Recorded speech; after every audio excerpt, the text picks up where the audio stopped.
ஃபண்ட்னா என்ன? ஃபிக்ஸட் டெபாசிட்னா என்ன?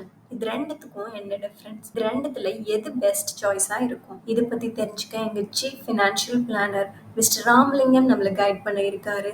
ராமலிங்கம், நீங்க டேக் ஓவர் பண்ணலாம். ஈக்விட்டி ஃபண்ட் ப்ரிடாமினன்ட்டா லாங் டெர்முக்கு இன்வெஸ்ட் பண்ணக்கூடிய ஒரு ப்ராடக்ட்டா இருக்கு. ஸ்டாக் மார்க்கெட்ல மார்க்கெட் வாலடைலா இருக்கு அப்படின்றது நம்ம பார்த்தோம். ஸோ அப்போ எங்களுக்கு ஷார்ட் டெர்முக்கு ஒரு ரிக்வயர்மெண்ட் இருக்கு. நான் 1 இயர்ல கார் ரீப்ளேஸ் பண்ண போறேன் அப்படின்னா, நான் அந்த ஃபண்டை எங்க பார்க் பண்ணி வைக்கிறது? நான் அதை போய் ஸ்டாக் மார்க்கெட்ல இன்வெஸ்ட் பண்ணி ஸ்டாக் மார்க்கெட் கிராஷ் ஆகக்கூடாது இல்லையா? ஸோ அப்போ சேஃபான இன்வெஸ்ட்மெண்ட்ல பண்ணணும். சேஃபான இன்வெஸ்ட்மெண்ட்டா இருக்கும்போது சேஃபான இன்வெஸ்ட்மெண்ட்டா இருக்கும்போது அது மியூச்சுவல் ஃபண்ட்ல இப்ப நம்ம எஃப்டில இன்வெஸ்ட் பண்ணலாம். நமக்கு ப்ராப்ளம் எதுவும் இருக்காது. பட் ப்ராப்ளம் என்ன, அதுல ரிட்டர்ன்ஸ் லோவா இருக்கும். லாங் டெர்ம்க்கு அதை பார்க் பண்ணக்கூடாது. ஷார்ட் டெர்ம்க்கு எனக்கு எஃப்டி ஓகே. டெட் ஃபண்ட் அப்படின்றது சிமிலர் டு எஃப்டி தான் உங்களுக்கு.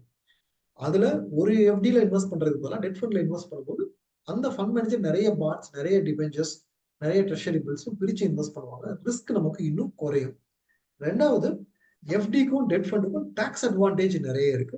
எஃப்டில என்னன்னா, நம்ம அதோட இன்ட்ரெஸ்ட்டை ரியலைஸ் பண்றோமோ இல்லையோ, என்ன இன்ட்ரெஸ்ட் அக்ரூ ஆயிருக்கோ அதுக்கு நம்ம டாக்ஸ் பே பண்ணி ஆகும். டெட் ஃபண்ட்ல அப்படி இல்லை. நான் இன்வெஸ்ட் பண்ணிருக்கேன், எப்ப வித்ட்ரா பண்றனோ அப்பதான் நான் டாக்ஸ் பே பண்ண போறேன். உதாரணமா நான் ஒருத்தர் 1 crore எஃப்டில இன்வெஸ்ட் பண்றாரு. அவருக்கு 7 lakhs இன்ட்ரெஸ்ட் கிடைக்குது. 7 lakhs இன்ட்ரெஸ்ட் 1 இயர் முடியும் போது அக்ரூ ஆகுது, காம்பவுண்ட் தான் ஆகுது. பட் அப்ப கூட அந்த 7 lakhsக்கு டிடிஎஸ் பிடிச்சிருப்பாங்க, அவர் டாக்ஸ் ஃபைல் பண்ணி ஆகும். சேம் இன்வெஸ்டர் 1 crore டெட் ஃபண்ட்ல போடுறாரு, 1 crore 7 lakhs ஆயிருக்கு 1 இயர் முடியும் போது டாக்ஸ் பே பண்ண தேவையில்லை. அவர் ஒரு 7 lakhs கெயினை மட்டும் வித்ட்ரா பண்றாருன்னா அந்த 7 lakhsக்கு ப்ரொபோர்ஷனட்டான டாக்ஸ்க்கு ஒரு கால்குலேஷன் இருக்கு. அதுபடி போட்டு பாத்தீங்கன்னா ஒரு 3 to 5% தான் நீங்க டாக்ஸ் பே பண்ற மாதிரி வரும். நீங்க மொத்தமா 1 crore 7 lakhs நீங்க வித்ட்ரா பண்ணும்போது தான் எஃப்டிக்கு இதுக்கு ஈக்குவலான ரிட்டர்ன், நீங்க ஈக்குவலான டாக்ஸ் பே பண்ற மாதிரி வரும். அதர்வைஸ் நீங்க வித்ட்ரா பண்ணாத வரைக்கும் டாக்ஸ் லைபிலிட்டி கிடையாது.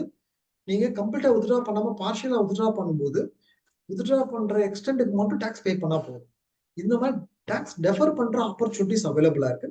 டெட் ஃபண்ட்ஸ் அப்படின்றது ஸ்டாக் மார்க்கெட் ரிலேட்டடான இன்வெஸ்ட்மெண்ட்டே கிடையாது. டெட் ஃபண்ட்ஸ் அப்படின்றது முழுக்க முழுக்க மணி மார்க்கெட் ரிலேட்டடான விஷயம். பிக்ஸட் இன்கம் இன்ஸ்ட்ருமெண்ட்ஸ் இன்வெஸ்ட் பண்ணக்கூடிய ஒரு விஷயம். ஸ்டாக் மார்க்கெட் 50% விழுந்தாலும் டெட் ஃபண்ட்ல நெகட்டிவ் ரிட்டர்ன் ஸ்டாக் மார்க்கெட்னால உங்களுக்கு வரவே வராது. உங்களுக்கு இந்த டாபிக்லயோ ஆர் வேற ஏதாவது இன்வெஸ்ட்மெண்ட் ரிலேட்டட் டாபிக்ஸ்லயோ டவுட்ஸ் இருந்தா எங்க ஃபினான்ஷியல் எக்ஸ்பர்ட்ஸ் கூட டைரக்ட் அப்பாயின்மெண்ட் புக் பண்ணிக்கலாம். அப்பாயின்மெண்ட்கான லிங்க் டெஸ்கிரிப்ஷன்ல இருக்கு, செக் பண்ணிக்கோங்க. ஆல்சோ ஃபைனான்ஸ் அண்ட் இன்வெஸ்ட்மெண்ட் பத்தி இன்னும் நல்லா தெரிஞ்சுக்கணும்னா எங்க லைவ் வெபினார் ஜாயின் பண்ணிக்கோங்க. வெபினார்க்கான லிங்க்கும் டெஸ்கிரிப்ஷன்ல இருக்கு, செக் பண்ணிக்கோங்க. இந்த webinar full and full free. உங்களுக்கு இந்த வீடியோ பிடிச்சிருந்தா லைக் பண்ணுங்க. ஃபைனான்ஸ் பத்தி தெரிஞ்சுக்கணும்னு நினைக்கிற உங்க ஃப்ரெண்ட்ஸ் அண்ட் ஃபேமிலிக்கு ஷேர் பண்ணுங்க. ஆல்சோ மறக்காம சப்ஸ்கிரைப் பண்ணிக்கோங்க.